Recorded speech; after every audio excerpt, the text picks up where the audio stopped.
Hi everyone, my name is Milan and welcome to part 4 of the permission authorization series.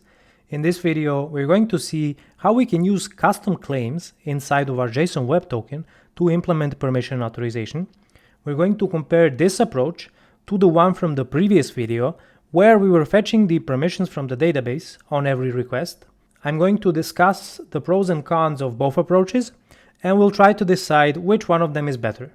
I'm going to start off from the permission authorization handler and discuss the part of the implementation that we are going to change. We are resolving the permission service from the service provider, and then we are using it to get the permissions for the authenticated member. If the required permission for this authorization is inside of the permissions hash set, then we call succeed on the authorization context, and this completes our authorization flow. The potential problem with this approach is that we are calling the database right here on every authorization request. This is going to slow down every API request that requires authorization because there's an additional cost of going to the database and fetching permissions besides the cost of completing the actual API request, which may require additional database calls. In the previous video, where I showed you this implementation, and if you didn't watch it, you can take a look at it by going to the link that's going to pop up on the screen right now. I said that we can partly mitigate this by introducing caching to the permission service, but then this introduces another set of problems where we have to deal with cache invalidation when the user has new permissions or some permissions are revoked. Now I'm going to show you a completely different approach where we are going to take the permissions from the JSON Web Token that we are sending to the API. This means that we can calculate if the user has the given permission in memory without having to go to the database and perform any checks there. So let's see how we are going to do that. I'm going to navigate to the JSON Web Token provider, where we are going to introduce our custom claims. The first thing that I'm going to do is I'm going to inject the permission service here. So let's go ahead and do that. I'm going to say private read only iPermission service, and I'm going to inject it from the constructor.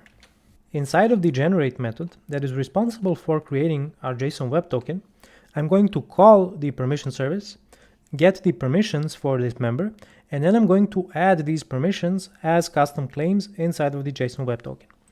I'm first going to fetch the permissions from the database. So let's go ahead and await the permission service get permissions async call, which requires me to specify the member ID that I'm fetching the permissions for. We're going to use the member instance, that is the argument to the generate method, to pass in the member ID to the get permissions async method. You can see that we're running into a problem because the generate method is not asynchronous. I'm going to navigate to the JSON Web Token provider interface definition, and we're going to change the generate method here to make it asynchronous. So I'm first going to rename it to generate async, and then I'm going to change the return type to a task of string. Now if I go back to our JSON Web Token provider, I need to fix the return type here to make it a task of string, and I need to make it asynchronous so that we can await the permission service. Let's make the permissions type explicit. Now it's obvious that this is a hash set of string which contains the member's permissions. The way that we introduce additional claims is by appending them to the claims array, but the array doesn't have a method to add new elements to it. So I'm going to change this from an array of strings to a list of strings so that I can easily add new members. Now I'm going to iterate over the permissions, and I'm going to add each permission as a new claim in the claims collection. I just need to say claims, add, create a new claim, and we need to pass in the name of the claim and the actual value. For the name, I'm just going to hardcode a string temporarily, which is going to say permissions, and for the value, we just pass in our permission value. So this takes care of adding our permissions as claims inside of the JSON Web Token.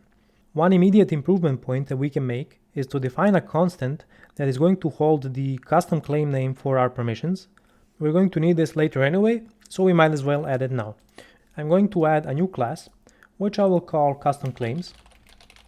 And all I'm going to do is define a single string constant inside that is going to hold the name of the claim for our permissions.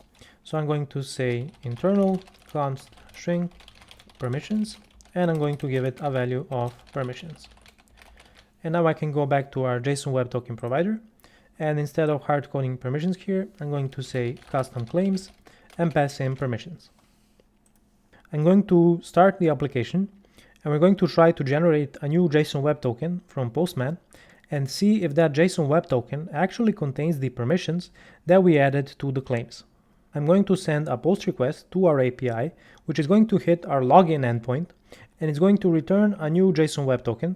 So I'm going to click send, and I expect to get back a JSON Web Token.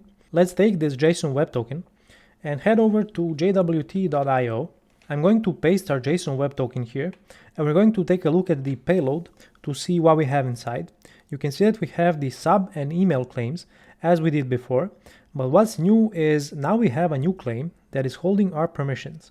And notice that even though we added multiple claims for every permission, when we decode the JSON Web Token, it's represented as an array, so we can treat it as a single claim which has multiple values.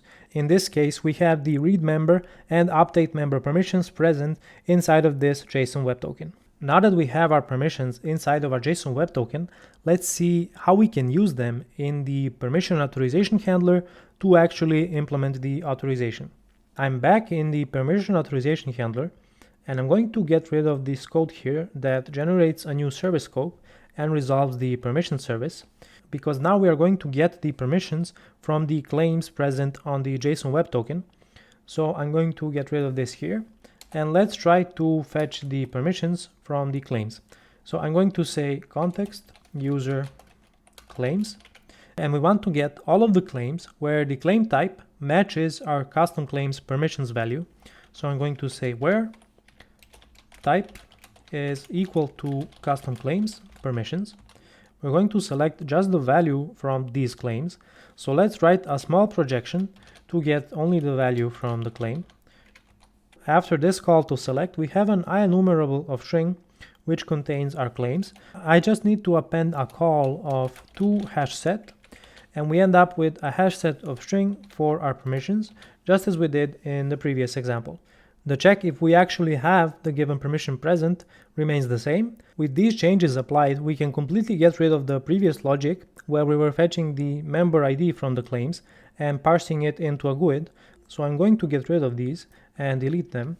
And this makes our handle requirement method very simple. We can even remove the async keyword here because we are no longer awaiting any asynchronous calls inside of this method. Of course, we still need to return a task from this method. So at the bottom, I can say return task, completed task. And this completes our implementation using permissions inside of the claims. The two potential pain points that I want to highlight, and I think that you should be aware of, are that the claims permission can potentially grow very large if you have a big number of permissions inside of your application. And remember that the JSON Web Token is sent to the API with every request. So you should definitely consider this because you don't want to bloat the size of your JSON Web Token because it's just going to increase your bandwidth costs. The second problem here is token lifetime. If somebody gets an access token with a given set of permissions, and let's say that the access token has a lifetime of 7 days, that means that inside of those 7 days, that JSON Web Token can still be used with your API with the given set of permissions that are present in the claims, even though in reality, the permissions of your member could have changed in that time frame. At the point in time that the JSON Web Token was generated, those permissions were valid. So here you potentially have to think about a mechanism for revoking the access tokens when the permissions for that member have changed in the background. Make sure that you smash that like button on your way out and also subscribe to the channel so that you don't miss any of my future videos. Take a look at these two videos that you can see on the screen right now, and until next time, stay awesome.